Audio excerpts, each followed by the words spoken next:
दुनिया जब नहीं रहेगी, दुनिया जब नहीं थी तब भी राम नाम था, दुनिया में सब कुछ है तब भी कृष्ण नाम है, और दुनिया में जब कुछ नहीं बचेगा तब भी बचेगा तो केवल भगवान का नाम बचेगा। इसलिए भगवान का नाम था, भगवान का नाम है, और भगवान का नाम हमेशा रहेगा। इससे आगे कुछ भी नहीं है, इससे आगे तर्क भी नहीं करना चाहिए। बचते हैं केवल, हमारे पास भी क्या बचेगा? जाएगा जब यहाँ से कुछ भी न साथ होगा, 2 गज कफन का टुकड़ा तेरा लिबास होगा। क्या ये कहने से कमाना बंद कर देंगे हम? क्या ऐसा करने से पैसे में मोह खत्म हो जाएगा? बोले नहीं, किसने रोका है आपको? खूब कमाओ पैसा, मेहनत से कमाओ, किसने मना किया? ईमानदारी से कमाओ, अपने परिश्रम का कमाओ, लेकिन उस कमाई के साथ साथ पैरेलल, बराबरी में, बैलेंस में भगवान की भक्ति की भी कमाई करते रहो, वो भी कमाते रहो, वो नाम भी कमाओ, हरि नाम कमाओ, संग संग कमाओ, दोनों चीज साथ में चले। एक ही कमाई करोगे तो गड़बड़ हो जाएगा। संसार की कमाई के साथ साथ भगवान के नाम की कमाई होनी जरूरी है। इसलिए भागवत जी भक्ति का ग्रंथ है, भागवत जी प्रेम का ग्रंथ है। भागवत आपको संसार की इच्छा पूर्ति करने का वादा नहीं देती, भरोसा नहीं देती। बोले वो तो बहुत छोटी चीज़ है, संसार की कोई भी चीज़ भागवत जी के लिए पूरा करना कोई बड़ी बात नहीं है भैया। पर सबसे बड़ी चीज़ भागवत क्या देती है? भागवत हमारे मन में कृष्ण प्रेम जागृत करती है।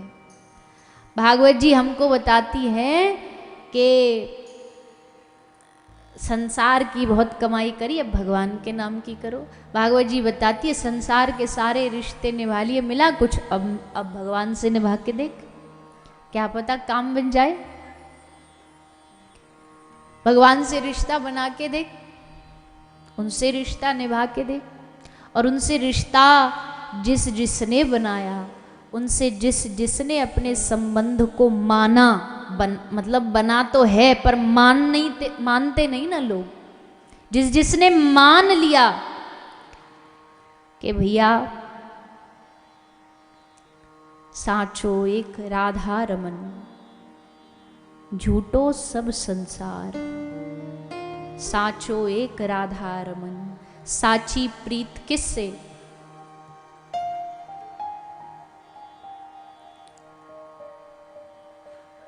साची प्रीत एकमात्र ठाकुर जी से होती है।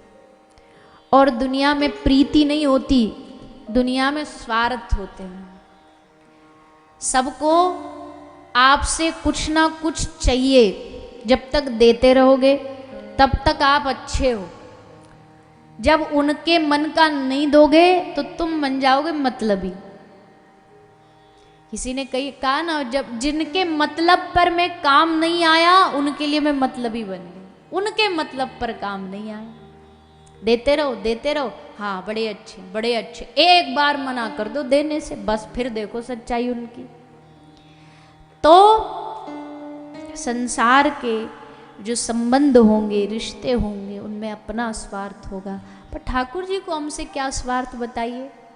उनको पैसा चाहिए, हमसे हमारी कमाई चाहिए, हमारा समय चाहिए, हमारा घर परिवार चाहिए, हमारी प्रॉपर्टी चाहिए, हमारा बंगला चाहिए उनको, या हमारी गाड़ी चाहिए उनको। क्या चाहिए उनको? ये सब नहीं चाहिए। वो तो बस इतना चाहते कि तुम मन से मुझे अपना मान ले, इस संबंध को पहचान ले, इस रिश्ते को पहचान ले कि आप हमारे हो। चाहे सुख की घड़ी हो, दुख की हो, अच्छी हो, बुरी हो, जन्म हो, मरण हो, वो संग है, वो साथ है, उनका साथ नहीं छोड़ेंगे। बाकी सब हम उल्टा करते हैं। हम छोड़ने की बारी आती है तो सबसे पहले भगवान को छोड़ते हैं, सबसे पहले। आप कहोगे कैसे? घर में किसी का मरना हो गया, मरण हो गया, घर में सूतक लग गई, तो सबसे पहले क्या छोड़ते हैं? 12 दिन क्या नहीं करना? बोलिए ना, होता आपके यहाँ ऐसा? होता तो वे बताओ। 12 दिन क्या नहीं करेंगे? खाना नहीं खाएंगे, भोजन नहीं करते क्या? पानी नहीं पीते क्या? सोते नहीं क्या? क्या छोड़ते हैं? पूजा नहीं करेंगे, माला नहीं करेंगे, भजन नहीं करेंगे, सबसे पहले छोड़ेंगे क्या? भजन। कोई शौच अवस्था है किसी नारी की, तो सबसे पहले क्या छोड़ने के लिए कहा? भजन छोड़ दो। तुरंत छोड़ दिया। क्यों? क्योंकि पता है 3 दिन 5 दिन 10 दिन, अरे तुम कहो जीवन भर ना करें, तुम कह तो दो कि जीवन भर भजन नहीं करना चाहिए, और उसमें ये और मिल जाए कहने को, नहीं, ये शास्त्रों का वचन है कि 12 दिन भजन नहीं करना। हाँ, मौज बन गई, 12 दिन की छुट्टी। सबसे पहले क्या छोड़ते हैं हम? भजन। सबसे पहले माला रखी जाती है अलमारी में, और कुछ नहीं छोड़ेंगे। 12 दिन रोटी छोड़ के देखो, भोजन छोड़ के देखो, हवा लेना छोड़ के देखो, किसी से मिलना जुलना छोड़ के देखो। किसी की मृत्यु हो जाती है तो क्या जीवन रोक देते हैं हम? मिलना जुलना छोड़ देते हैं, हंसना छोड़ देते हैं, सब काम करते हैं, सोते भी हैं, नींद भी आती है, एक काम छूटता है, भजन छूटता है। क्यों छोड़े भजन? आप कहोगे तो आप शास्त्र के विरुद्ध, शास्त्रों की आज्ञा मानिए, शास्त्र में जो पूजा के विधि विधान है वो निभाइए। हाँ, एक समय आता है जब आदमी वैष्णव जो होता वो इससे परे उड़ जाता, फिर उसको पाप पुण्य कुछ नहीं लगता। अब जो वृंदावन में, ब्रज में जो सारा जीवन छोड़ के माताएं, महिलाएं, बहनें, भाई, पुरुष भजन कर रहे हैं, अगर उनके जीवन में ऐसा कुछ हो जाए, कुछ ऐसी अवस्था आ जाए, अकेले रह रहे हैं, ठाकुर जी की सेवा कौन करेगा? छोड़ दें क्या ठाकुर जी की सेवा? नहीं, करनी चाहिए, अपने हैं हमारे।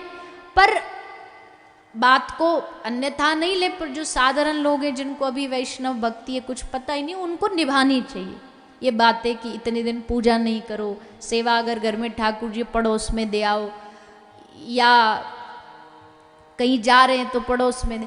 पर जो भक्ति में पूर्ण तरह लीन हो गए, जिनका आहार भगवान है, जिनका जीवन कृष्ण है, जिनके प्राण राधा कृष्ण है, उनके लिए ये नियम नहीं है।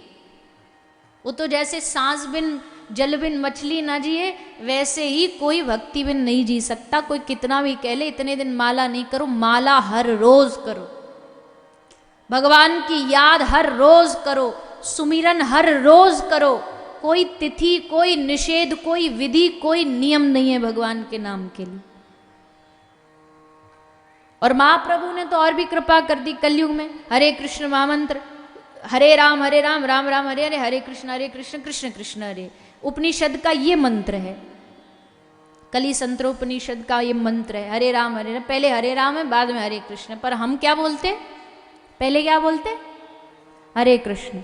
ये परंपरा महाप्रभु ने चलाई, और वो इसलिए चलाई कि उपनिषद का मंत्र है तो थोड़े विधि विधान बढ़ जाएंगे, हर जगह लिया नहीं जा सकता, थोड़ा बदल दो। इसलिए उपनिषद का मंत्र बदल के इसको हरिनाम बना दिया, कृष्ण नाम। कृष्ण नाम पहले, राम की जो पंक्ति वो बाद में।